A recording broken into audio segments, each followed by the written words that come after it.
नमस्कार दोस्तों। मेरे पास रेलवे रिक्रूटमेंट बोर्ड के ट्रांसलेटर की परीक्षा की एलिजिबिलिटी के बारे में बहुत सारे प्रश्न आ रहे हैं। जैसे सबसे पहला एक प्रश्न आया है। उन्होंने पूछा है कि मैं बीटेक हूँ तो और साथ में मैंने एमए हिंदी किया है, तो क्या मैं इसके लिए एलिजिबल हूँ। दूसरा, जैसे एक ने प्रश्न किया था सज्जन ने कि मेरे पीजीडीटी का अभी तक नंबर नहीं आया है, क्या मैं एलिजिबल हूँ। इसी तरह से किसी ने पूछा है कि मैंने हिंदी प्राइवेट माध्यम से किया है, क्या मैं एलिजिबल हूँ। किसी ने कहा मैंने कुछ। तो आज के इस सत्र में देखिए, सत्र का नाम भी हमने रखा है डिकोडिंग आरआरबी ट्रांसलेटर्स एलिजिबिलिटी। आज आपके समस्त प्रश्नों का मैं जवाब देने का प्रयास करूंगा इस सत्र में। अंत तक मेरे साथ बने रहिएगा ताकि आपकी पूरी जानकारी दे सकूं।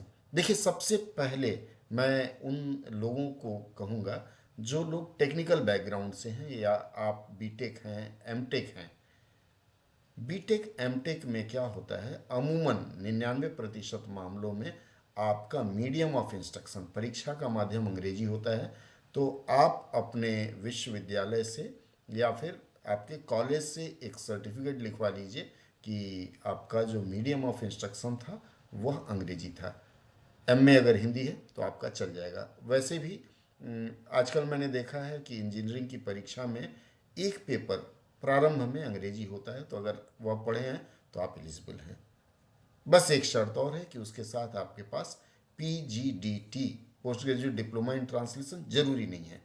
आपके पास कोई भी सर्टिफिकेट कोर्स हो, जैसे इग्नू एक पीजीसीएआर कराती है, post graduate certificate in translation, तो उसमें 6 महीने का यह पाठ्यक्रम होता है, वह भी पात्र है। इसके अलावा यदि कोई भी विश्वविद्यालय आपको सर्टिफिकेट कोर्स करा करके देता है 3 महीना या उससे अधिक, तो उसकी भी पात्रता बनती है।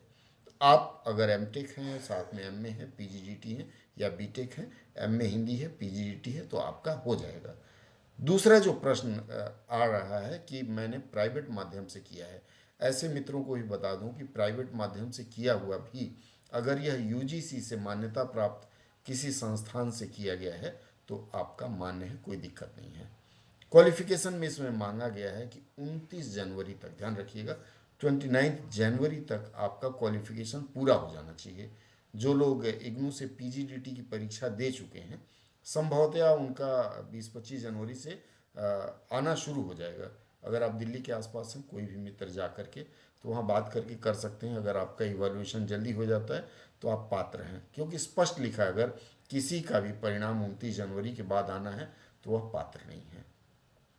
अब रह गई बात कि बहुत से लोगों का यह प्रश्न है कि ग्रेजुएशन में मैंने अंग्रेजी पढ़ा है, एमए में मैंने अंग्रेजी पढ़ा है, मैंने हिंदी न पढ़ा है न मीडियम रहा है।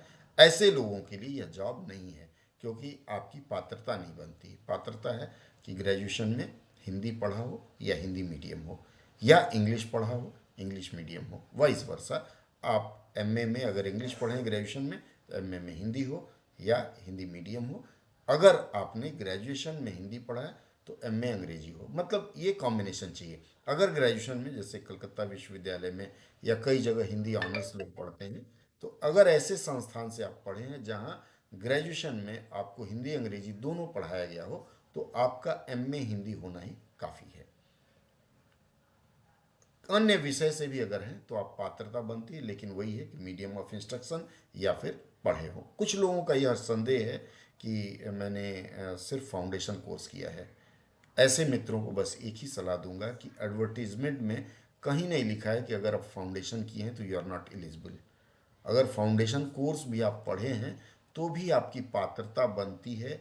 तो मैं बेहतर सलाह दूंगा कि चुप रहें और अपने से खुद को रिजेक्ट ना करें। कोई बात नहीं, फाउंडेशन भी किया, अंग्रेजी तो पढ़े ना जी, तो उससे आपका काम हो जाना है। तो आप यह मन में बांध के रखिए कि यदि अंग्रेजी 6 महीने भी पढ़े हैं तो चल जाएगा, आपके मार्कशीट में उसकी एंट्री होनी चाहिए।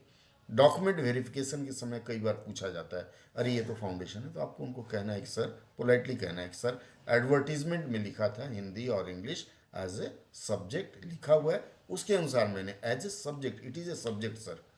सब्जेक्ट ही है ना फाउंडेशन कोर्स में जो आप पढ़ते हैं, या कुछ और है, तो आप एज ए सब्जेक्ट पढ़ें तो आप पात्र हैं। सेम आपकी जीएसटी से भी एलिजिबिलिटी बनती है।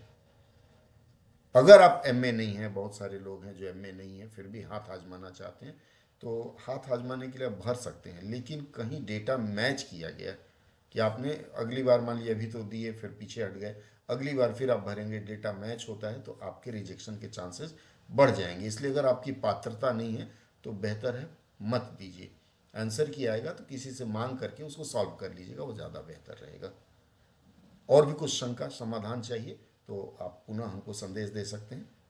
आपको सही जानकारी वीडियो के माध्यम से या संदेश में मिल जाएगा।